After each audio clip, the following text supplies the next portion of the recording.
김용빈이 갑자기 장윤정네 집에 저녁 먹으러 간 이유가 공개됐다. 김용빈이 연우와 하영에게 특별한 선물로 깜짝 선물을 준비했다. 특별 브이로그는 장윤정네 집에서 촬영됐다. 2025년 가을의 온도가 유난히 선선하던 화요일 저녁, 용인의 오래된 소나무들이 바람결에 잎사귀를 흔드는 동안 한 대의 검은 차가 조용히 주차장을 미끄러지듯 들어왔다. 차에서 내린 이는 검은 피코트에 깔끔한 선과 대비되는 어딘가 망설임이 배어있는 표정을 하고 있었다. 누나, 저예요. 초인종이 울리기 전에 휴대전화 먼저 울렸다. 문이 열리자 따뜻한 국물 냄새가 복도 끝까지 퍼져나왔다. 용빈 씨, 정말 왔네? 갑자기라 깜짝 놀랐어. 장윤정의 반가움 속엔 예상 못한 방문에 놀람이 섞여 있었다. 거실에서 들려오는 아이들의 웃음, 식탁을 정리하는 바쁜 손놀림, 벽에 걸린 가족 사진들, 그 모든 일상적 장면이 익숙한 듯 낯설게 그의 심장을 두드렸다.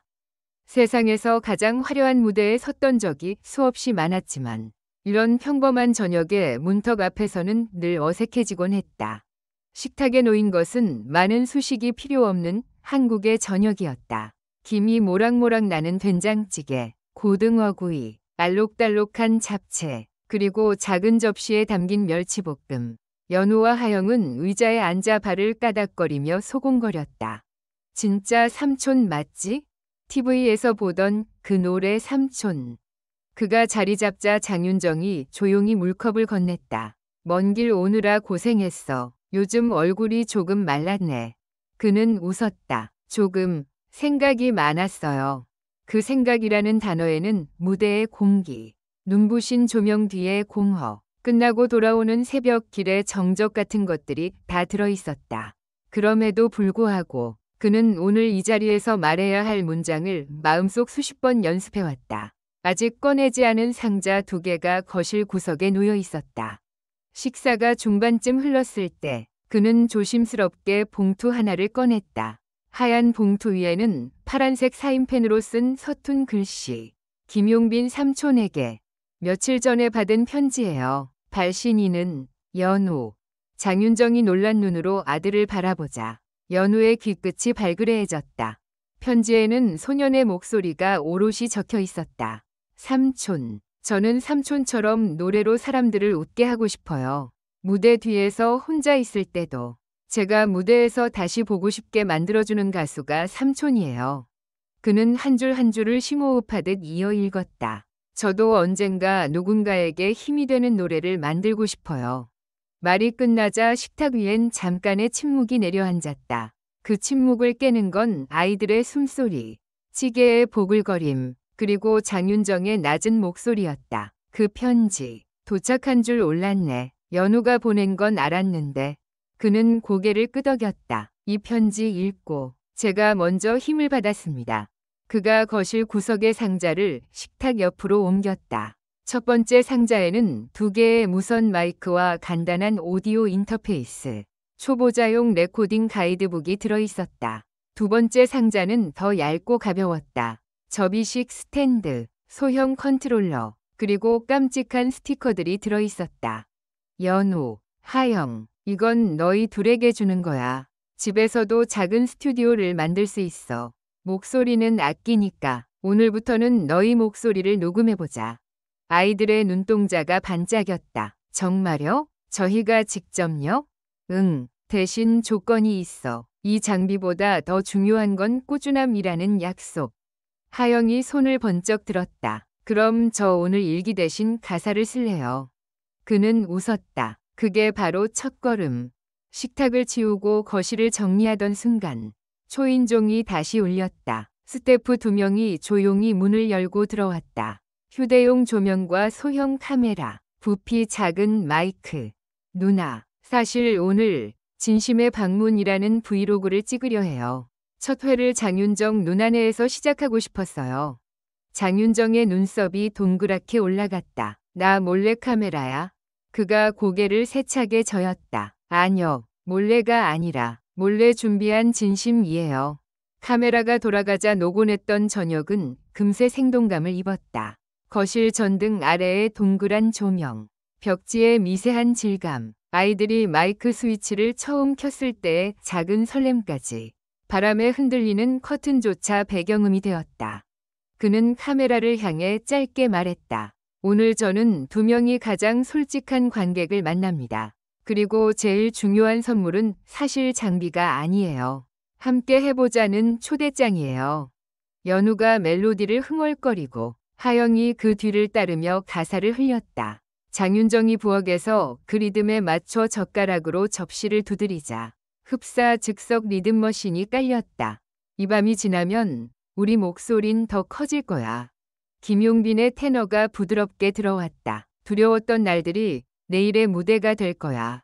서툰 박자와 작은 실수들이 오히려 노래를 따뜻하게 만들었다.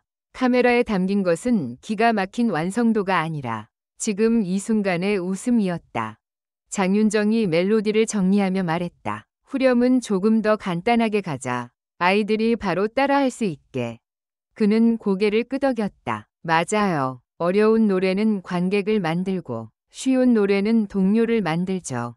촬영이 잠시 쉬는 동안 연우가 조심스럽게 물었다. 삼촌, 무대에서 내려왔을 때 제일 먼저 드는 생각이 뭐예요? 그는 잠깐 망설였다. 솔직히 말하면 오늘은 잘했나? 그 다음엔 또 어떻게 하지? 그런 생각. 무서워요? 가끔. 그럼에도 다시 올라가는 이유는요? 그는 미소 지었다. 오늘 네가 보낸 편지 같은 것 때문이야. 누군가에게 필요하다는 확신이 있으면 무대는 다시 시작돼. 그 대화는 카메라에 담기지 않았다. 누구도 그 순간의 조용함을 깨지 않았다. 그러나 그 말이야말로 오늘 브이로그의 숨은 핵심이었다. 촬영을 마치고 조명을 끄려던 순간 그의 휴대전화가 울렸다. 매니저였다. 형, 오후에 있었던 생방송건 댓글이 좀 시끄러워요. 마이크 씹힌 부분이 화제가 됐어요. 잠시 그의 손이 떨렸다. 장윤정은 표정만으로 상황을 읽었다. 잠깐 바람 쐬러 나갔다 올래? 현관 앞 작은 마당에 나란히 섰다. 서늘한 공기가 열기를 식혔다.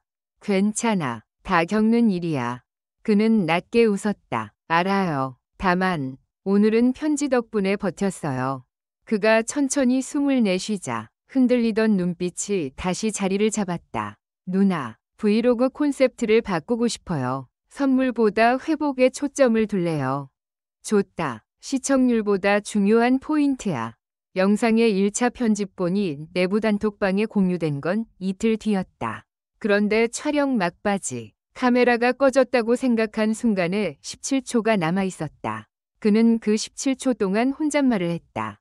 솔직히 말하면 요즘 무대가 조금 무서웠다. 근데 오늘 이 집 식탁에서 다시 노래하고 싶어졌다. 에디터는 그 17초를 본편 말미에 조심스레 붙였다. 공개 전 장윤정에게 먼저 보여주었다. 이거 내보내도 돼? 그는 고개를 끄덕였다. 누군가에게 필요하면요. 그래, 그럼 누구든 오늘 너처럼 다시 시작할 수 있게. 영상이 업로드된 시간은 금요일 밤 9시 5분. 썸네일에는 식탁 위에서 다시 시작하다 라는 문장이 조용히 박혀 있었다. 자극적인 색은 없었고 대신 거실 조명 아래 환히 웃는 네 사람의 얼굴이 있었다. 댓글은 빠르게 쌓였다. 요란하지 않아 더 크다. 아이들 장비보다 더 큰 선물은 함께라는 말. 막판 17초에서 눈물 났다. 나도 무대가 무서웠는데 다시 내 자리로 돌아갈게요. 조회수는 폭발적으로 오르진 않았지만 체류 시간이 길었다. 사람들은 영상의 처음과 끝을 그리고 가운데의 조용한 합주까지 천천히 음미했다. 광고주보다 먼저 반응한 건 음악학원 원장과 시골 작은 도서관 사서, 밤 근무를 마친 간호사였고 한 번도 댓글을 남겨본 적 없던 이름 없는 시청자들이었다.